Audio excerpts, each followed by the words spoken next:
1946 m. rugpjūčio 28 d. Gdańsko kalėjime buvo sušaudyta Danuta Šedžikovna, slapyvardis Inka. Jai te buvo likę viena savaitė iki 18 gimtadienio.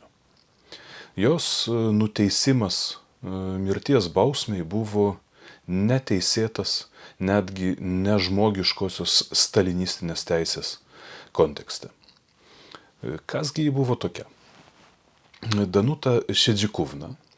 Čia vertėtų pabrėžti, kad Šedžikovna tai yra pavardės Šedžik mergautinė forma. Iki Antro pasaulinio karo lenkų kalboje taip pat buvo naudojamos mergautinės ir ištekėjusių moterų pavardžių formos. Tai Danuta Helena Šedžik gimė 1928 metais Narevkos valsčiuje prie Belovėžo girios. Jos tėvas buvo miško urėdas, mama mokytoja. Turėjo dar dvi seserys – Vieslava ir Irena. Prasidėjus Antram pasauliniam karui, jos tėvas, kaip valstybinių miškų darbuotojas, buvo 40-ųjų metų pradžioje rusų išvežtas į Sibirą. Iš ten jis jau niekada į Lenkiją nesugrįžo. Mama buvo įskusta gestapui, suimta 42 metų gruodį ir gestapo nužudyta 43 metų rugsėjį, po beveik metus trukusio tardymo. Sesės Šedžikovnos lankė mokyklą Narevkoje ir ten 43-44 metais prisijungė prie armijos Krajovos antinacistinio pogrindžio veiklos. Baigė medicinos kursus. Ir Danuta nuo to laiko dirbo armijos Krajovos medicinos sesele. Vėliau ji dalyvavo 5-osios Vilniaus armijos Krajovos brigados, kuri buvo reaktyvuota Balstogės pavieto teritorijoje veikloje, taip pat kaip sanitarė.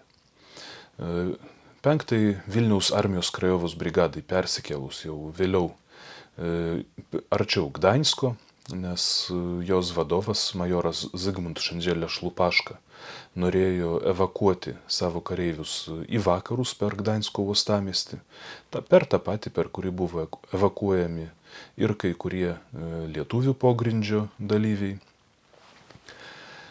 Ten Danuta Šedžikovna buvo 46 metais suimta.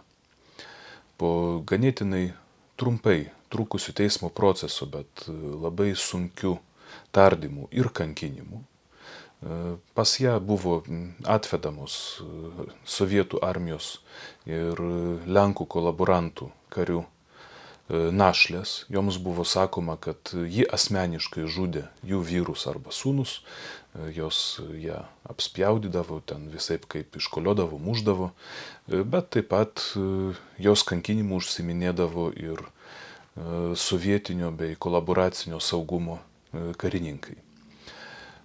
Ir jau 46 metų Liepos mėnesį jai buvo pareikalauta pritaikyti mirties bausmę. Tuo metu rusų okupuojamos Lenkijos teismai buvo visiškai pavaldus sovietiniam saugumui. Yra netgi išsaugota instrukcija, kaip saugumo karininkas rašo teismui nurodymą teismo posėdžio datą nustatyti Liepos 3, nes būtent tai dienai saugumas sukvietė bylos liudininkus.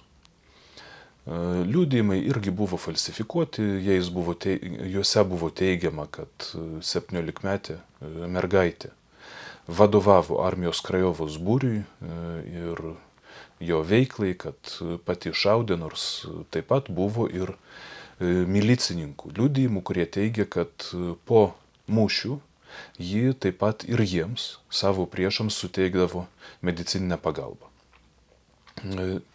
Ir nužudytoji nepilnametė Danuta Šedžikovna buvo palaidota nežinomame kape ir jos palaikai buvo surasti tik tai 2014 metų pabaigoje. Apie jų suradimą paskelbta tik 2015-aisiais. Jos paskutinėme laiške, nes Danuta Šidžiukūvna, nepaisant kankinimų, nieko neįdavė, nieko neįskundė. Paskutinėme savo laiške draugėms ji parašė frazę, kuri tapo šiuolaikinio patriotiškai nusteikusio Lenkijos jaunimo motu. Perduokite mano močiutei, jog pasielgiau kaip reikia.